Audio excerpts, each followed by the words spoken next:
maravilhas que eu fiz e vou continuar fazendo. Ei!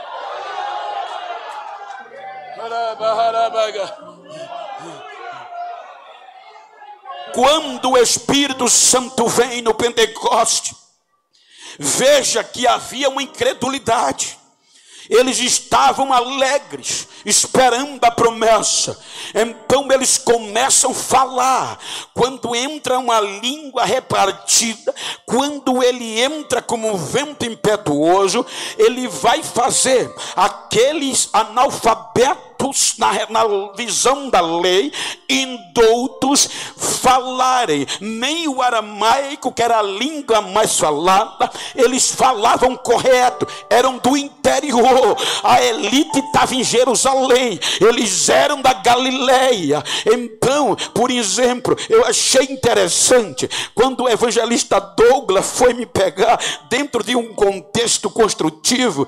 Aí ele vem pelo GPS. Não, pastor, porque eu não moro aqui, eu moro no interior, que era Charqueadas. Quero dizer isso para você ver a dificuldade de quem não é da capital quando chega lá. Então os discípulos estavam em Jerusalém, quando de repente eles começam a falar em outras línguas, e não era só barulho, era tradução simultânea. Tinha cerca de 17 nações, e eles falavam em todas as línguas de cada país.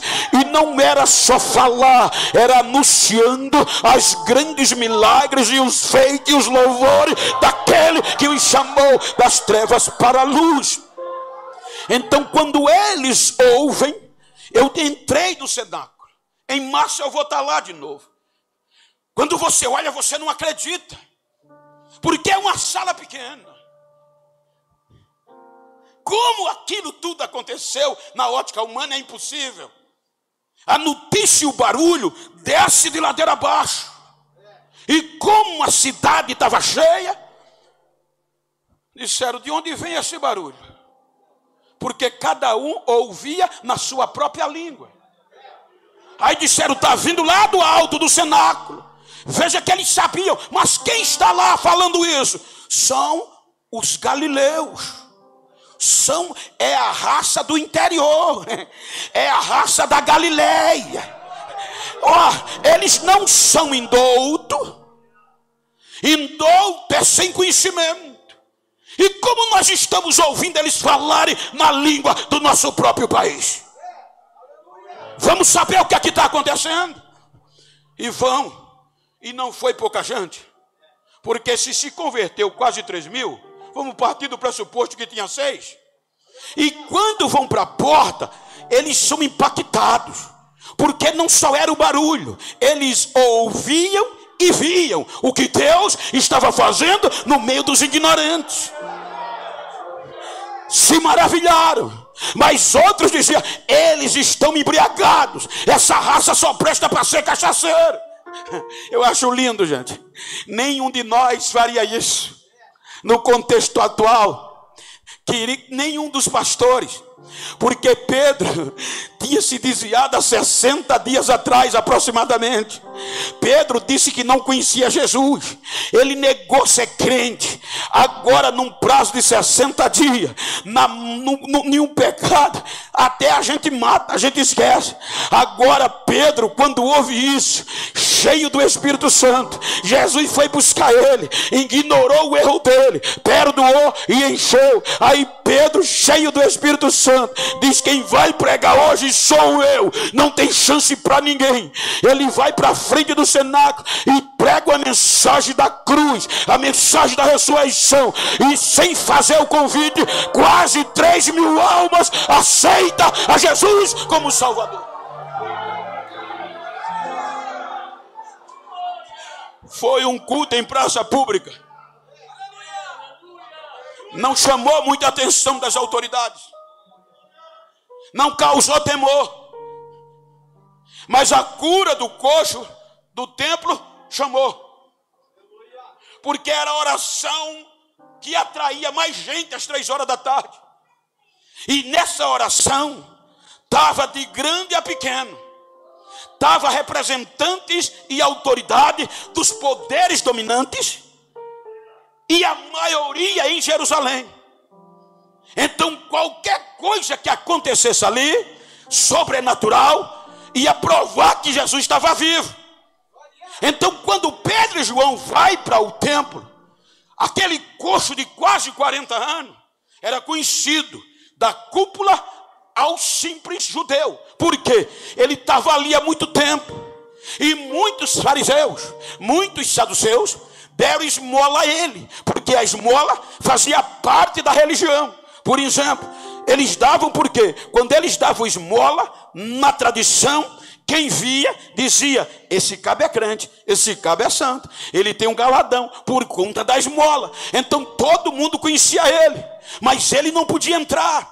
Ninguém nunca jogou ele para dentro, porque ele tinha restrição. Pela tradição da lei, era coxo, coitado. Aí vai Pedro e João, no mesmo processo normal, e o homem diz: dai-me uma esmola.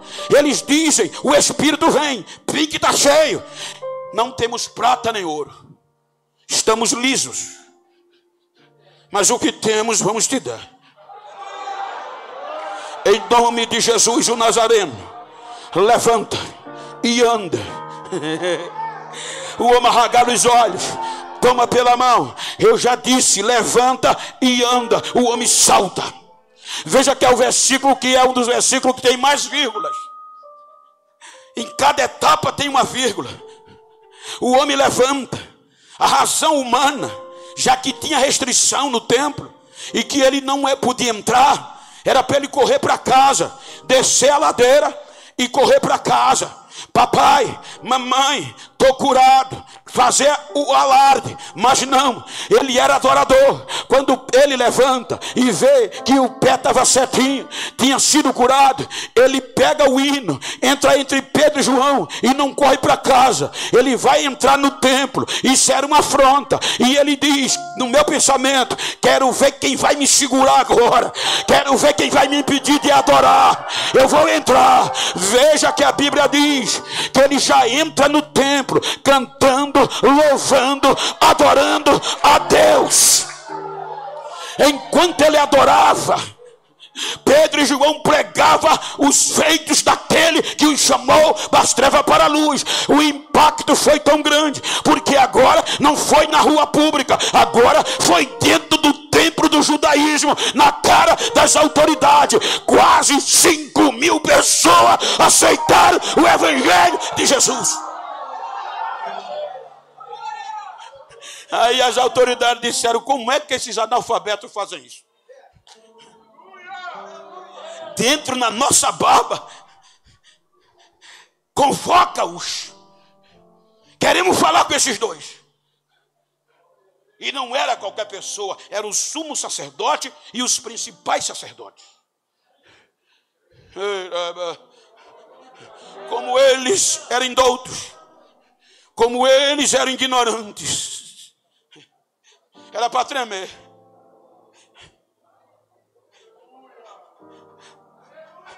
Queremos saber em nome de quem vocês estão operando esses milagres.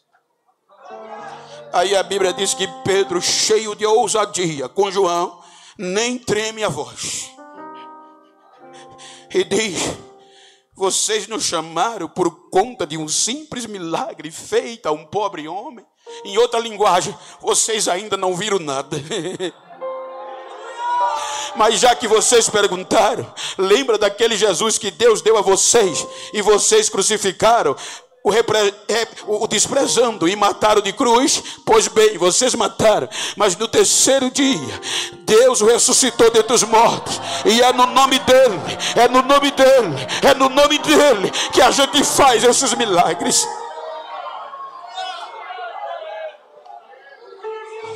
A Bíblia diz que eles ficaram irados. Está escrito em Atos que eles queriam matar Pedro e João. Aí é quando o doutor Gamaliel pede licença, representando o poder acadêmico, um homem venerado por todos, e diz: irmãos, companheiros, tire eles dois do interrogatório, bota numa sala à parte, que eu quero falar com vocês. Porque eles queriam matá-los. Aí tiraram Pedro e João para uma sala à parte. E Gamaliel tomou a palavra na reunião e disse: cuidado com o que vocês vão fazer a estes homens. Aí ele diz: vocês lembram que há tempos atrás apareceu um homem importante chamado Teuda, juntou 400 homens, mataram, foi morto, e a obra dele parou. Lembra de Judas o Galileu, que fez o mesmo? Mas agora é diferente. Pense bem o que vocês vão fazer a estes homens, porque é melhor vocês soltá-los e deixá-los em paz. Porque se essa obra for de homem, vai parar do mesmo jeito. Mas se for de Deus, vocês não vão ter sucesso.